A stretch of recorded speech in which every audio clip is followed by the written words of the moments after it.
At handa na po tayong tumugon sa inyong mga katanungan.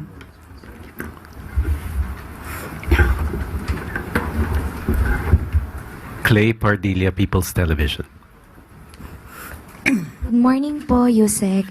Yusek, even former presidential advisor Attorney Panelo believes that Attorney Harry Roque is not a victim of political persecution, and it appears daw po that he is a pogo lawyer and was encouraged to go home. Si Attorney Roque naman po sinabing nag-aaksaya daw po ng pera ang gobyerno para sa paghahanap po sa kanya dahil bumuo pa po ito ng tracker team. May we know po your response? Thank you. Mukhang si Atty. Harry Roque. Nagsama talaga, no? Sorry. Mukhang si Atty. Harry Roque na lang naman ang naniniwala sa kanyang pananaw na may political persecution. Ito malamang ay ang pagtatago niya ng kanyang maaaring liability at ang kanyang pagsama-sama sa mga Duterte ay ginagawa niyang panangga para ipatunayan na mayroong political persecution. Pero kahit ang kanyang dating naging kaalyado ay hindi naniniwala sa kanyang mga tinuran. At patungkol sa nag-aaksaya ng oras, ang paghahanap ng isang fugitive ay hindi pag-aaksaya ng oras. Kung siya ay concerned sa pondo ng bayan, dapat noong pang 2016. At kung sinasabi nga niya na siya ay concerned sa pondo ng bayan, hindi ba mas maganda kung mag-voluntaryo na siyang umuwi rito para hindi na siya pag-aksaya ng oras at ng pera ng gobyerno? Follow-up, Tristan Nadala, Newswatch. Okay, on a different topic. Tristan, Newswatch Plus. Yusek, morning po. Yung dun lang po sa reconciliation na nabanggit ni Pangulong Bongbong Marcos sa kanyang podcast, while maraming nag-welcome on this offer of the President, yung ibang political analysts believes that while unity is important, reconciliation should still be grounded on principles like truth, accountability, and respect for institutions. So parang how does Malacanang respond to concern that reconciliation may come at the expense of accountability? Lalo na po, for example, nahaharap din si Vice President Duterte sa impeachment trial. Tandaan po natin, wag po tayo mag-focus na sinasabing open for reconciliation para lamang sa mga Duterte. Maliwanag po ang sinabi ng Pangulo sa lahat ng tao na maaaring hindi kapareho ng kanyang paniniwala o ng prinsipyo o ng polisiya. Mas maganda kung lahat ng tao ay makakasundo niya para po sa taumbayan, para magkaroon na po ng tuloy-tuloy na pagtatrabaho para sa bansa. So wag nating isentro ang open for reconciliation sa mga Duterte. Hindi po gagawin ng Pangulo na lumabag sa batas para lamang sa isang reconciliation. Follow-up lang po, Yusek. Siguro po, no, parang it's an open for all. Pero yung sabi naman po ng mga kaalyado ni dating Pangulong Duterte like Harry Roque and Panelo saying that reconciliation is only possible if the President takes steps to bring former President Rodrigo Duterte back to the country. Ito po ba ay anong response po ng Malacanang dito sa comment nila? Tandaan po natin, hindi po magpapahawak sa leeg at hindi po magpapadikta ang Pangulo sa mali. Hindi po tatalikuran at babaliktarin ng Pangulo ang batas para lamang pagsilbihan ang personal na interes ng iilan. So, tandaan po natin, lagi pong sa batas ang Pangulo. Kaibigan o batas? Batas pa rin po ang pipiliin ng Pangulo. Eden Santos, Net25.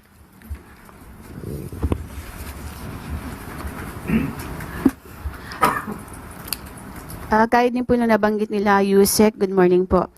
Bukod po dun sa issue nung pagpapauwi ng Pangulo, kung talagang sincere daw po siya dun sa pakikipagkasundo sa mga Duterte, baka pwede rin magpa-hair follicle test ang Pangulo.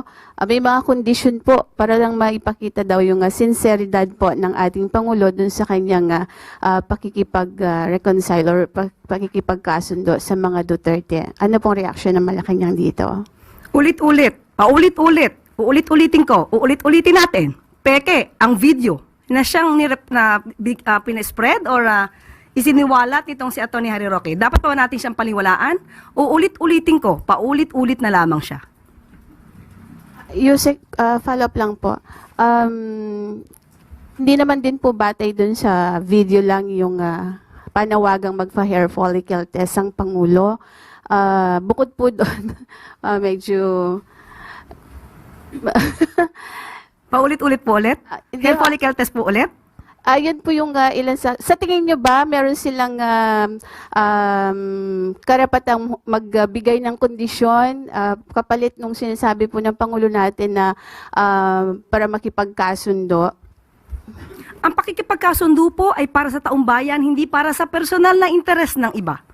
Alalahanin po natin, maliwanag, uulit-ulitin ko ang sinabi ng Pangulo, sa lahat ng tao, gusto niya pong makipagkasundo para magkaroon ng stability, magampanan ang dapat magampanan at hindi madiskaril ang trabaho ng gobyerno. Ayaw po niya ng away.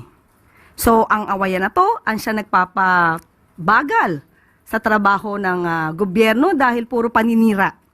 Puro fake news na natatanggap ng Pangulo. So, ang pakikipagkasundo sa lahat, hindi lamang para sa mga Duterte, ay tama lang po na gawain ng Pangulo bilang ama ng bansa. Magsasakripisyo na siya kahit siya na po yung sinisiraan. Kahit siya na po yung binibigyan na maling kwento at binibigyan at ginagawa ng peke na video. Yan po ang dapat na gawin talaga ng isang ama ng bansa. Salamat po.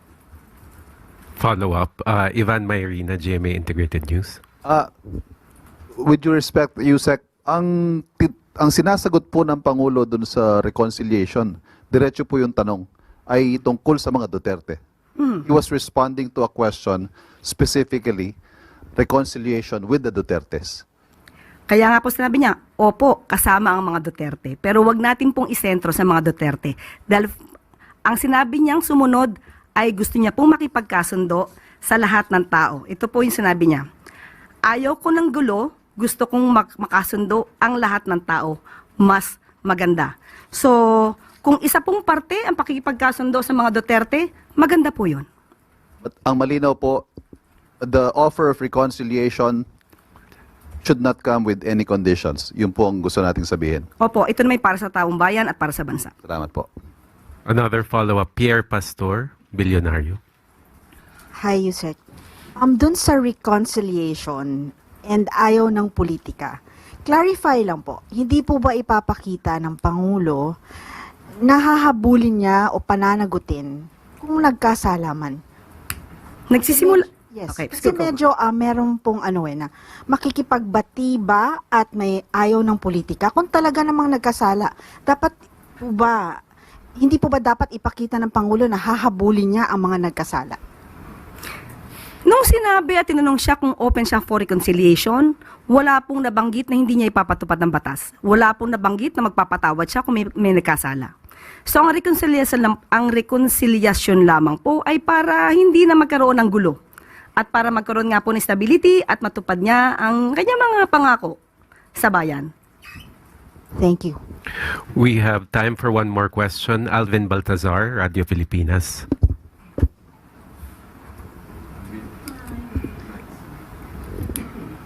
Yusek, on other matters naman, may latest ba sa OWA after ng pagkakatanggal kay Mr. Arnel Ignacio? Is there any development sa agency? Opo, sinabi po natin na si former OWA Administrator Arnel Ignacio, hindi po siya nag-resign, siya po ay tinanggal. Dahil sa mga anomalyang nabanggit na po ito ni Secretary Hans Kakdak. At maliban po dyan, mayroon pa pong isa na makakasama, ang Deputy Director na si Emma Sinclair. Pareho po silang tinanggal, hindi po sila pinag-resign. Ito lamang po ay isang senyales, maaari nating sabihin na ito ay panawagan ng Pangulo sa lahat ng mga nagtatrabaho sa ilalim niya. Nagampanan ninyo ang inyong trabaho. Huwag tanggalin ang pangluloko o lokohan sa inyong pagtatrabaho dahil hindi po mangingim ang Pangulong tanggalin kayo sa pwesto. You will all be fired kapag hindi nyo tinupad ang inyong mga obligasyon sa bayan. Thank you very much, Yusek Claire. At bago po tayo magtapos, isa naman pong good news. Gusto niyo ba, okay, ito maganda to Gusto niyo po bang maranasan kung paano magtrabaho sa gobyerno? Kung kayo ay college graduate, mukhang hindi na kayo pwede, overqualified, Mula 18, 18 hanggang 25 taong gulang, mas lalong hindi. Nasa junior, di ba? Nasa junior or senior college level sa darating na pasukan, at mas mababa sa latest regional poverty threshold ang kinikita ng inyong pamilya. May pagkakataon po kayong sumali sa Government Internship Program o GIP ng Department of Social Welfare and Development. 75 ang available internship slots sa bawat DSWD field office, habang 35 intern naman ang tatanggapin sa central office sa Quezon City. Tatanggap ng katumbas na 75% ng regional minimum wage as of November 2022 ang mga intern na kailangang makapagsilbi ng 30 working days. Sa mga interesado, ano pang hinihintay nyo? Apply na. Maraming salamat.